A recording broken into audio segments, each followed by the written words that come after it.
रविवार का दिन था। छुट्टी होने की वजह से मैं उस वक्त घर पर ही था। मेरी माँ हर रोज सब्जियां एक सब्जी बेचने वाले आंटी से खरीदा करती थी। उस दिन भी वो सब्जी बेचने वाले आंटी हमारे घर के पास सब्जी बेचने के लिए आती है। मेरी माँ ने उससे मेथी के बंडल के बारे में पूछा। उस आंटी ने उसकी कीमत 20 रुपए प्रति बंडल कहा। मेरी माँ ने जो कीमत बताई वह सब्जी बेचने वाले आंटी की कीमत से ठीक आधी थी। पर मेरी माँ ने उस सब्जी बेचने वाले आंटी से ये भी कहा था कि अगर तुमने मुझे 10 रुपए प्रति बंडल के दाम में दे दी तो मैं तुमसे 3 बंडल खरीदूंगी। मैं देखता रहा, कुछ देर तक तो वो दोनों अपनी अपनी कीमत पर ही अड़े रहे। सब्जी बेचने वाले आंटी ने मेरी माँ से कहा कि इस कीमत पर तो मुझे भी नहीं मिली है। इतना बोलकर वो अपने सिर पर टोकरी रखकर चलने लगती है। थोड़ा आगे चलने के बाद सब्जी बेचने वाले आंटी पीछे मुड़ती है और मेरी माँ से कहती है कि चलिए 15 रुपए में प्रति बंडल आपको दे देती हूँ।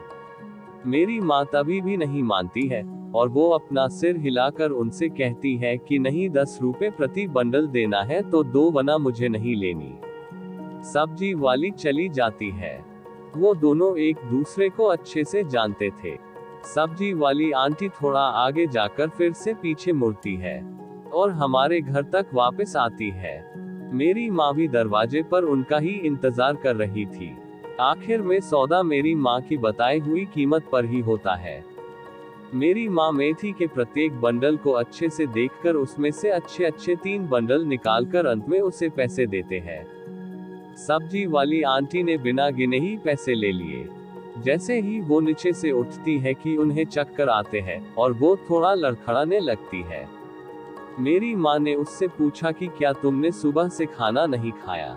सब्जी वाले आंटी ने कहा, जी नहीं, आज की कमाई से ही मैं चावल खरीदने वाली हूँ और घर जाकर खाना बनाने वाली हूँ। माँ ने उसे बैठने के लिए कह और वो अंदर जाकर उनके लिए खाना लेकर आती है।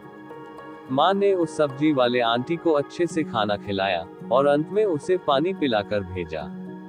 सब्जी वाली भी बहुत खुश हो गई और उसने मेरी माँ को अंत में धन्यवाद कहा। मैं ये सब देखकर हैरान रह गया।